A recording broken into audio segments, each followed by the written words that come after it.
Next time on Dragon Ball Super, Krillin has been trained to the next level for the upcoming tournament. Before recruiting Krillin, Goku and Gohan decide to test out Krillin's new skills. As the fight continues, Krillin unleashes a new technique that can stop even Goku. Welcome to the team, Krillin in 18. Super Saiyan Blue versus Super Krillin. Be sure to subscribe to Summer 11 for more Dragon Ball Super fandom.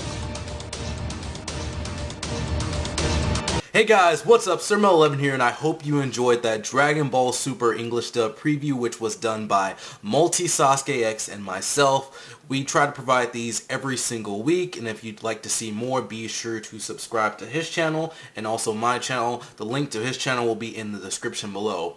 As always, I'll start off with my review of episode 83 and jump into my preview discussion of episode 84.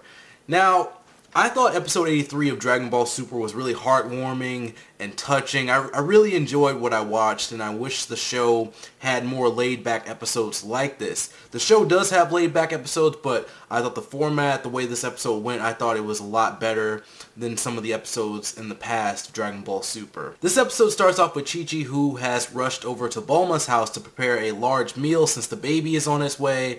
Goku, Gohan, Beerus, Whis, Boo, Satan, Supreme Kai, and Old Kai, they return to Bulma's house, and the Pilaf gang and Bulma are doing exercises to help with Bulma's birth, and Vegeta is watching, but he's not really helping or anything. And I like this scene because although he's not doing anything, he's still concerned about Bulma and the baby's birth. And Vegeta has changed. He's growing up. You're doing a good job, Vegeta. Let me clap for you. There you go. Vegeta decides to go train and think of a name for the baby while Trunks and Goten set up a bed for the baby's birth. And Goku, Beerus, Whis, and Old Kai, they're eating all this food. And what I liked about this scene was that Gohan, he asked Supreme Kai about the planets in the universe and the mortal life on them. So, in Universe 7, there are 28 planets, and I bring this up all the time. They are in a universe. They're not doing individual planets with all this different stuff. They could be doing individual planets. There are 12 universes. Do you know how big a universe is? There is no reason to make the Dragon Ball series this big, as they've already made the universes seem very small. Universes contain multiple galaxies, which contain multiple planets, and it's just a little weird, you know, having 28 planets within this universe that have mortal life on them. I know some of them got destroyed because of Frieza and Beerus and Boo and all that, but come on.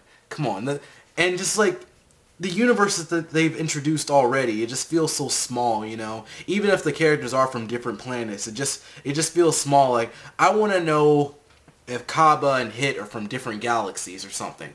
That would make it seem a little bit bigger, something like that.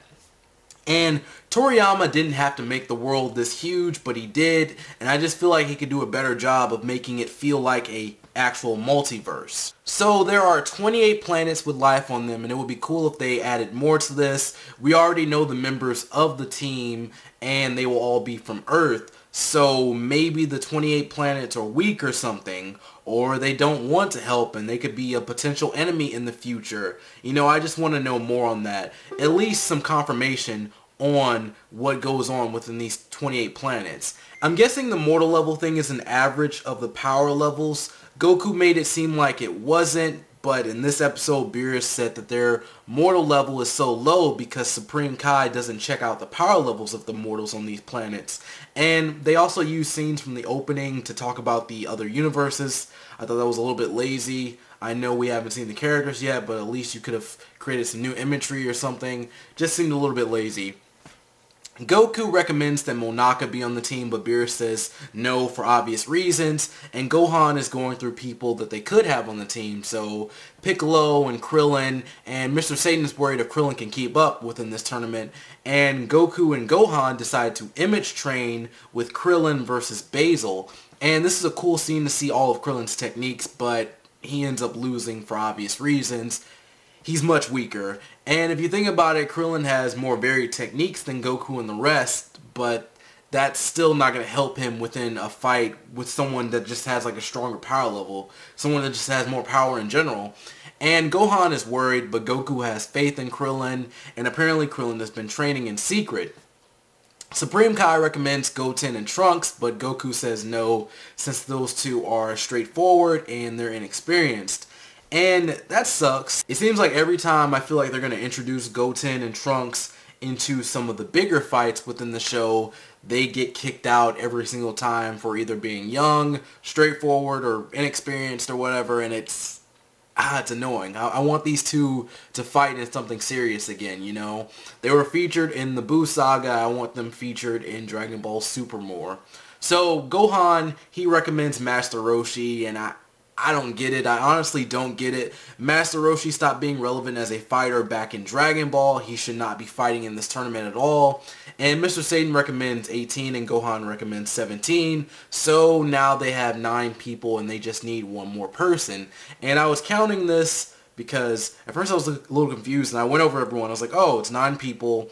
And the person that wasn't included was Tien. And I'm sure Tien will join eventually, but haven't really seen him with the main cast as much. And Goku tells Vegeta about Toppo and he's interested, but he still can't attend the tournament because he doesn't know if the baby will be born by then because, you know, right now they have 39 hours. And Vegeta is also wondering why they're pushing this issue so much because Goku should be excited to fight all these different people by himself. And I like the fact that Vegeta, you know, he's always been the smarter one, you know, wondering about things. So that's cool. And Whis comes in and he does something to Bulma that makes the baby be born instantly, and then he also puts Bulma back at her old weight. I wish this was explained, but this was a really cool scene in general, but it's a little weird, you know, you can just make a baby pop out like that. Everyone is playing with the baby, and apparently in Dragon Ball, everyone likes to approach a baby in the same way, you know, making these sounds, putting their tongue out and all that. And Vegeta is getting angry over this, and I guess he just wants to hold the baby, but he won't say anything, and I was expecting him to just rush in and grab her. And Vegeta, he tries to give the baby a name, but Bulma already legally named her Bulla. And I'm kind of wondering which name is canon, Bulla or Bra. It doesn't really matter, but I just want to know what to call the character. In the episode, they say Bulla, and in the subs, they say Bulla, but I'm just wondering if that'll be changed or not. I believe it was the dub that changed Bra to Bulla, so we have that.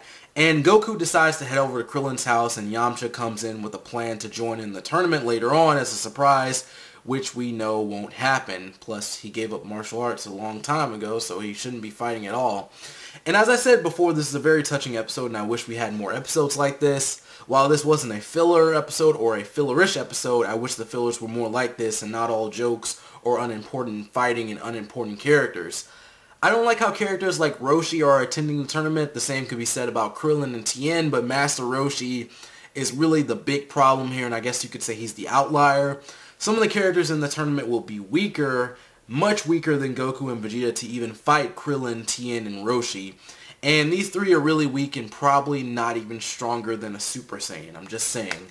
And moving on to the preview for episode 84, Goku goes to Krillin's house to recruit him and also recruit 18. And it looks like Gohan will have a fight with Krillin and Goku will also have a fight with Krillin. And apparently Krillin has a new technique and Goku goes Super Saiyan Blue by the end of the preview, which I'm guessing he doesn't need at all.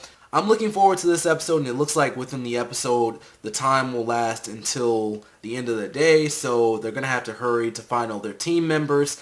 I like how they're spending these episodes before the tournament to find members and focusing on certain things. Keep this up, Dragon Ball Super. These episodes are great. These episodes are really nice. And I also like the joke when they put on the sunglasses when something is really bright. In the preview, Krillin is doing the solar flare, and you can see Goku putting on the shades, which is also something that was done in the original tournament in Dragon Ball Super with Universe 7 and Universe 6. So anyways, what did you guys think about Dragon Ball Super episode 83, and what did you think about the preview for episode 84? Anyways, that's it for me. Thank you for watching this video. I hope you enjoyed. If you like my content and want to see more, be sure to subscribe. Don't forget to follow me on Twitter and like me on Facebook. The links are below. I'm Surmo11. See you next time, and peace out.